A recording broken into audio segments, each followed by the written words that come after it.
Quoi déléguer et comment? Qu'est-ce que je dois déléguer? Quand est-ce que je dois le déléguer? Et comment est-ce que je délègue? Voilà le sens de cette question qui m'a été posée par un membre de l'incubateur business Bénédiction. Brillant. Puissant. Une bombe. C'est bon là ou...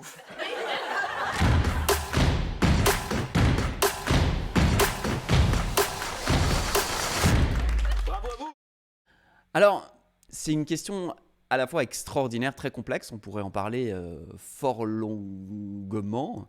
Et puis, suivant la situation de chacun, il y a vraiment je dirais, les conseils plus spécifiques qui peuvent être donnés. Mais en grande ligne, déjà, on peut déjà partir sur des fondamentaux qui peuvent vraiment nous aider à répondre à cette question. Okay, qu'est-ce que je dois déléguer? Qu'est-ce que je délègue? Et comment je le fais? Voici 3 idées fortes que je voudrais te partager ici pour que tu puisses faire évoluer ta capacité, ta conception et ta capacité à déléguer. Tout d'abord, déléguer, c'est quelque chose d'extraordinaire. Pourquoi? Eh bien parce que déléguer, ça me rappelle cette prise de conscience que j'ai eue lorsque j'étais en compagnie de Tony Robbins et d'un millier d'entrepreneurs dans un séminaire business qui s'appelait Business Mastery. Et à un moment donné, je ne sais plus exactement comment il le dit en anglais, mais en gros, ce qu'il essayait de dire, c'est ne déléguez pas en mode j'abandonne des tâches ou je me débarrasse de tâches que j'ai plus envie de faire. Pensez la délégation comme un effet de levier. La délégation, c'est ce qui nous permet d'avoir un effet de levier sur nos résultats en utilisant quelque chose qui est extraordinaire, qui est rassembler des collaborateurs autour d'une mission et travailler ensemble en synergie pour ensemble aller beaucoup plus loin, être beaucoup plus efficient que lorsqu'on essaye de tout faire en mode couteau suisse. Donc déléguer, c'est à vraiment penser comme c'est un levier qui me permet d'honorer la destination que j'ai choisie, la mission de mon entreprise, ce que je souhaite manifester, réaliser, concrétiser. Et pour honorer ça, je dois absolument utiliser des effets de levier parce que j'ai que 24 heures dans une journée et que je ne suis pas bon en tout. Donc déléguer, c'est une manière d'aller accéder à de la compétence, de l'énergie, du temps pour générer des résultats qui sont extraordinaires. Donc déjà une chose à comprendre avant même qu'on entre dans les 3 puissantes pensées, c'est que si je n'ai pas de vision claire, c'est difficile de déléguer parce que c'est difficile de fédérer l'énergie de l'autre. Ici, on n'est pas au pays des ressources humaines, on n'est pas au pays de comment j'utilise l'autre à mes fins propres. On est au pays de comment je crée une puissante synergie qui permet avec plus de personnes de faire boom. Donc il faut comprendre que pour pouvoir faire boom, il faut avoir une idée du boom. Il faut avoir une vision qui soit inspirante, qui nous inspire, mais qui va aussi inspirer ceux qui vont venir collaborer avec nous. Ça, c'est quelque chose de vraiment très très important quand on commence à vouloir réunir une équipe, que ce soit une petite équipe, et on va le voir d'ici quelques instants, ou une équipe beaucoup plus importante. Alors on y va. Quoi déléguer et comment? Quoi? C'est très simple.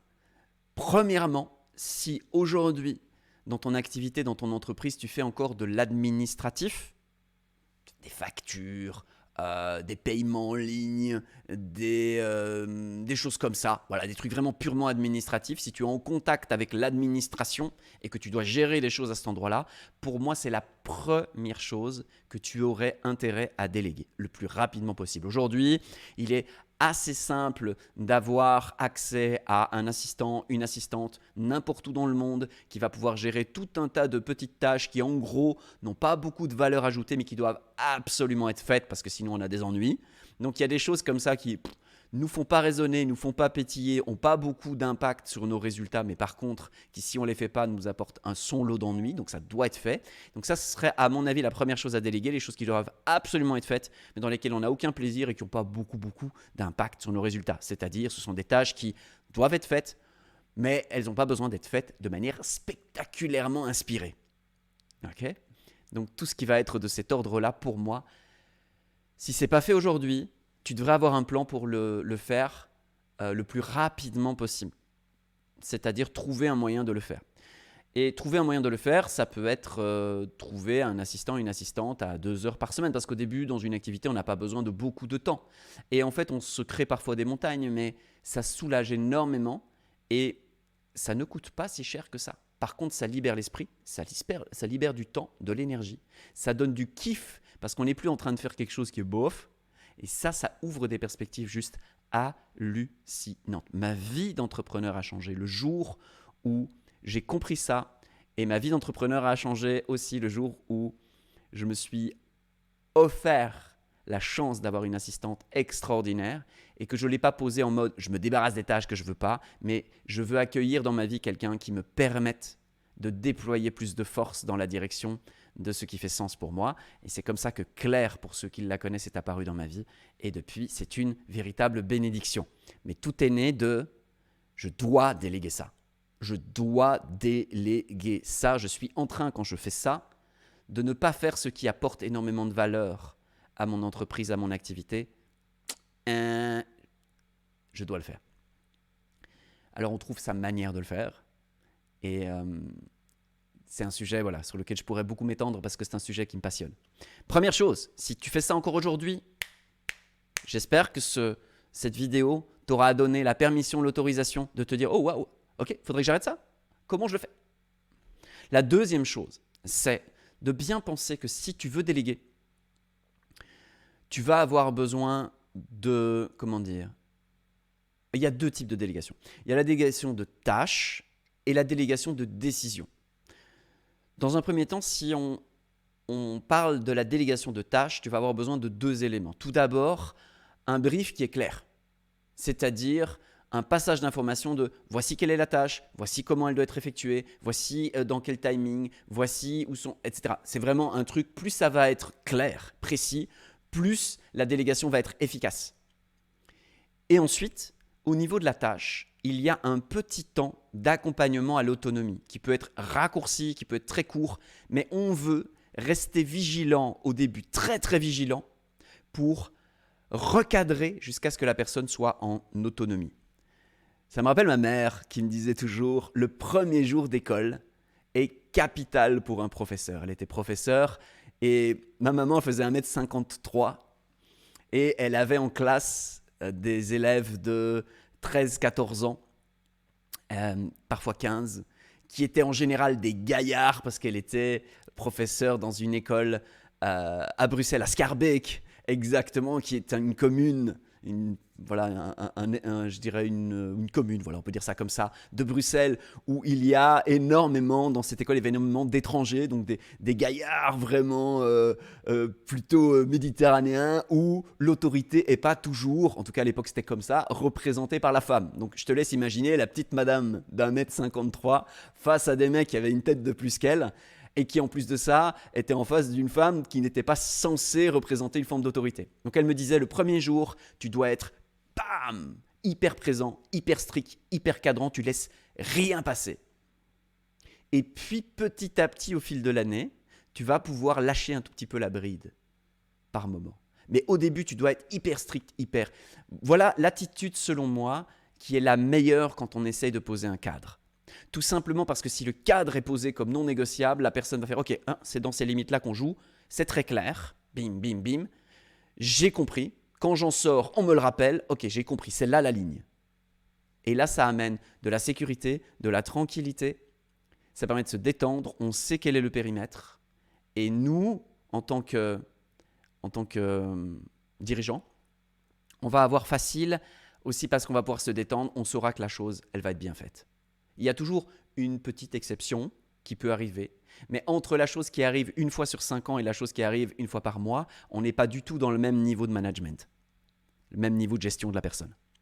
Donc, c'est vraiment important d'avoir à la fois un brief clair et de savoir qu'on va devoir, dans un premier temps, être hyper attentif pour accompagner la personne. Et si c'est 1 mm à droite, on le ramène. 1 mm à gauche, on ramène. Jusqu'à ce que la personne ait internalisé nos exigences, nos standards et la façon de faire les choses. Et là, après, boum, c'est un gain de temps exponentiel. Sinon, c'est la galère. C'est la galère.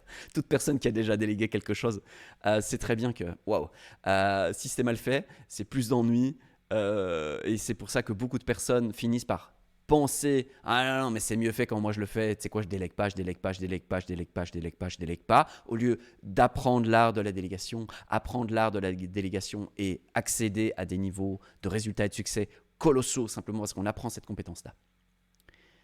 La troisième idée forte que je voudrais te partager par rapport à cette notion de délégation, c'est on peut déléguer également des décisions. Alors c'est plus touchy, ça demande d'avoir une maturité en tant qu'entrepreneur qui est plus grande parce que pour pouvoir déléguer des décisions, on va avoir besoin, je dirais, de trois choses principalement. La première, c'est d'avoir créé une culture d'entreprise claire et vivante. Une culture d'entreprise, c'est une vision, c'est une raison d'être, ce sont des valeurs. Vision, raison d'être, valeurs. Ce sont des choses très simples, mais en même temps, quand elles sont vraiment nourries, alignées et qu'il y a une énergie à l'intérieur, ce sont des choses qui créent beaucoup, beaucoup de fédération. On est ensemble dans une direction, on sait laquelle. On est ensemble pour une raison, on sait laquelle. On est ensemble connectés à des valeurs qu'on aime et qui nous nourrissent. Première chose. Deuxième chose, pour déléguer des décisions, il faut prendre l'autre en compte. Ça demande un niveau d'empathie supérieur. Pourquoi ? Bien parce que si on ne prend pas l'autre en compte, on va être obligé d'utiliser des moyens de manipulation ou des leviers, je dirais, de contraintes qui sont évidemment, qui coûtent énormément d'énergie et qui, sur le moyen et long terme, vont devenir inefficients. C'est ce que vivent beaucoup de grosses entreprises qui ont été dans un management de ce type-là et qui voient arriver des générations qui disent non, nous c'est fini, on ne fonctionne plus comme ça et ils sont un peu démunis, ils doivent apprendre. Ah bon d'accord, il va peut-être falloir maintenant que les ressources humaines s'occupent un petit peu de la partie humaine et un peu moins de la partie ressources. Donc prendre l'autre en compte. Ce qui ne veut pas dire satisfaire ses moindres désirs, ce qui ne veut pas dire être d'accord avec tous les endroits où il s'arrête. Ça veut dire déjà prendre l'autre en compte, avoir l'info, aller prendre l'info de « ok ». Et puis pour déléguer des décisions, ça va nécessiter d'être loyal, de développer de la loyauté et aussi de développer en soi une non-négociabilité que l'autre soit loyal avec nous. Loyal ne voulant pas dire enfermé dans une loyauté, mais dans un mouvement de loyauté, dans une relation dans laquelle nous sommes ensemble et dans laquelle chacun respecte l'autre et qu'il y a une forme de loyauté. Ça, c'est ce qui va permettre de déléguer des décisions parce que les décisions, elles vont avoir un effet de levier sur ton entreprise et ça, c'est quelque chose que l'on veut déléguer quand vraiment on a des personnes avec qui on a le niveau de relation qui va avec. Pour que ensuite, dans la traduction de ce niveau de relation dans quelque chose de plus structuré et cadré, eh bien, ça déploie ce niveau-là dans quelque chose de structuré. Voilà, c'est ça que j'ai envie de te partager sur qu'est-ce qu'on délègue et comment on délègue, en espérant que ces quelques pensées, ces quelques éléments te permettent de faire bouger les lignes, t'ouvrir des horizons et aussi potentiellement te donner envie peut-être de déléguer, te donner envie de déléguer différemment et t'ouvrir les portes de ce magnifique territoire dans lequel petit à petit tu vas faire de plus en plus ce pour quoi tu es fait, ce qui fait sens, ce dans quoi tu es bon et tu vas pouvoir apporter ta meilleure contribution à une entreprise dans une culture où tout le monde fait de même et ça te permettra potentiellement de créer une activité spectaculaire, que tu sois avec un collaborateur, 2 collaborateurs, 10 collaborateurs, une équipe de 12 comme nous sommes aujourd'hui chez Stellar, ou beaucoup plus comme nous le serons dans un futur plus ou moins proche, eh bien, c'est ce que je te souhaite en tout cas de découvrir, c'est la puissance de la délégation au prochain niveau, quel que soit le niveau où tu te trouves aujourd'hui.